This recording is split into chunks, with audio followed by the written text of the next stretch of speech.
This channel does not promote any violent, harmful, or illegal activities. All content provided by this channel is meant for an educational purpose only. কোনো গোলমালের বিষয় নেই তো, কিসের গোলমাল?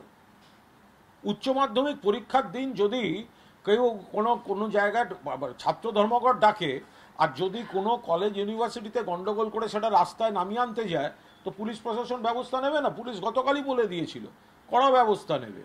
তো সেখানে যদি পুলিশকে মারতে যায়, পুলিশের খাতরে এরা তো ঝুলে পড়ে, কখনো গাড়ির গায়ে ঝুলে পড়লো, ছোটবেলা থেকে বোধহয় এরা সব টারজান দেখে, ঝুলে পড়লো, গাড়ির গায়ে ঝুলে পড়লো, ভ্রাত্যকে দেখে ঝুলে পড়লো, পুলিশ দেখে ঝুলে পড়লো। তো অ্যাকশন তো নেবেই। তো ঝুলে পড়লে তাকে বিদায় করবে না কার থেকে? তারপরে আবার কান্নাকাটি কেন? হামলা করতে যাবে গাড়িতে, ঝুলবে গাড়ির থেকে, পড়ে গেলে ভিকটিম কার্ড। পুলিশ দেখে গন্ডগোল করতে যাবে, পুলিশের গায়ে ঝাঁপিয়ে পড়বে, পড়ে গেলে ভিকটিম কার্ড। এই কি কাণ্ড? এসএফআই রাজ্য সম্পাদক দাবি করছে যে ক্রিমিনাল ব্রাত্য বসুকে গ্রেফতার করতে হবে। এসএফআই রাজ্য সম্পাদক আগে শুনেছি নাকি কালকে আমার গাড়ি নিয়ে জ্ঞান দিয়েছে। ও বাচ্চা ছেলে, সবে এসছে, বড়দের পাল্লায় পড়ে গোল্লায় যাচ্ছে।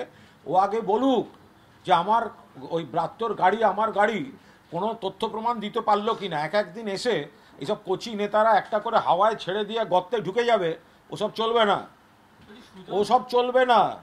এসএফআই কাল সাংবাদিক বৈঠকে যে বা যারা বলেছিলেন যে ব্রাত্য বসুর গাড়িটা এই কুণাল ঘোষেরও হতে পারে বলে ভাসিয়ে দিয়েছিলেন, তার তথ্য প্রমাণ কই? আমি এসব বাইট ফাইট খুঁজছি, কোর্টে ডেকে আনবো তাদের। আমার গাড়ি তো, কোর্টে দেখা হবে।